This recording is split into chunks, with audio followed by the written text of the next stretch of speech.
श्रापित नदी। एक समय की बात है, यमुना नदी का पानी सूखने की वजह से राज्य में भयंकर सूखा पड़ा था, जिसके कारण लोग कुपोषण का शिकार हो रहे थे। ये सब देख परेशान बादशाह अकबर ने ये मुद्दा दरबारियों के सामने उठाया, परंतु बीरबल वहाँ मौजूद नहीं थे। यह राज्य पर अब तक का सबसे बड़ा संकट आया हुआ है और बीरबल कहाँ है? माफ कीजिए जिल्ले लाही, लगता है बीरबल झुमरी तलैया घूमने गया है। बीरबल की ये लापरवाही से बादशाह आग बबूला हो गए, परंतु उन्होंने अपने आप को शांत किया और बोले, ठीक है, तो बताओ किसको यमुना के सूखने की वजह पता चली? जी बादशाह, हमारे राज्य की दशा देख मुझसे रहा नहीं गया, इसलिए मैंने यमुना किनारे जाकर निरीक्षण करने का फैसला किया और वहाँ मुझे एक अंतर्यामी पुरुष बाबा पानीपुरी मिले। उन्होंने अपनी अंतर शक्ति से पता लगाया कि यमुना का पानी क्यों सूख गया है। तो इंतजार किस बात का?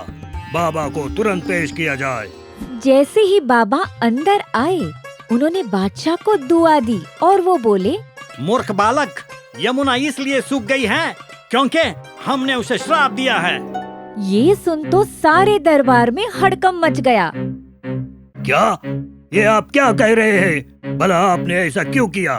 वो दरअसल बाबा ने बताया कि कुछ दिनों पहले वो यमुना के किनारे अपनी प्यास बुझाने गए थे, परंतु तभी उन्हें कुछ सिपाहियों ने रोक दिया। ओए ढोंगी बाबा, कहाँ चले? बेटा, मैं तो केवल पानी पीने जा रहा हूँ। ये पानी सिर्फ राज्य के लोगों के लिए है। चलो निकलो यहाँ से। पता नहीं कहाँ से आ जाते हैं भूखे प्यासे। ये अपमान सुन बाबा बेहद क्रोधित हो गए और बोले, क्या? बाबा पानीपुरी का इतना अपमान? जाओ, मैं तुम्हें श्राप देता हूँ। कुछ दिनों में इस नदी का पानी सूख जाएगा। ये मेरा श्राप है, श्राप है, श्राप है। ये सुन बादशाह को आश्चर्य हुआ और उन्होंने तुरंत बाबा से माफी मांगी। ये तो बेहद दुख की बात है। उन नासमझ सिपाहियों की तरफ से हम आपसे माफी मांगते हैं। कृपया उनकी गलती की सजा आप पूरे राज्य को मत दीजिए, ओ महापुरुष। हमें भी इस बात का एहसास है, इसलिए हम तुम्हारे पास इसका उपाय लेकर आए हैं। बताइए, हम अपनी जनता के लिए कुछ भी कर सकते हैं। आपको बस ये करना होगा, 2 किलो के 3 सोने से बने नारियल यमुना के किनारे मिट्टी में गाड़ने होंगे। कुछ ही दिनों में पानी लौट आएगा। बस इतनी सी बात? आपका बहुत बहुत शुक्रिया बाबा जी। आज आप यही रुककर महल के शान और शौकत का मजा लीजिए। कल सुबह तक नारियल तैयार होंगे। अगले दिन 3 सोने के नारियल महल में लाए गए, जिसे देख बाबा की आंखें भी चमक उठी। बस जल्द से जल्द इन्हें नदी किनारे गाड़ दो, और हाँ, सूरज ढलने तक वहाँ कोई नहीं जाएगा, वरना श्राप नहीं खत्म होगा। जैसी आपकी इच्छा बाबा। सिपाही उन नारियलों को लेकर वहाँ से जा ही रहे थे, तभी वहाँ बीरबल आ गए, जिसे देख बादशाह क्रोधित हो गए। अब तुम यहाँ क्यों आए हो? हमारे राज्य पे इतना बड़ा संकट था और तुम झुमरी तलैया घूमने चले गए। कोई लाज लज्जा है या नहीं? क्षमा चाहता हूँ महाराज, मैं घूमने तो गया था, पर झुमरी तलैया नहीं, बल्कि राज्य की समस्या का हल ढूंढने। हल हमें मिल चुका है। बाबा जी ने कहा है हमें सोने के 3 नारियल यमुना किनारे गाड़ने होंगे और पानी लौट आएगा।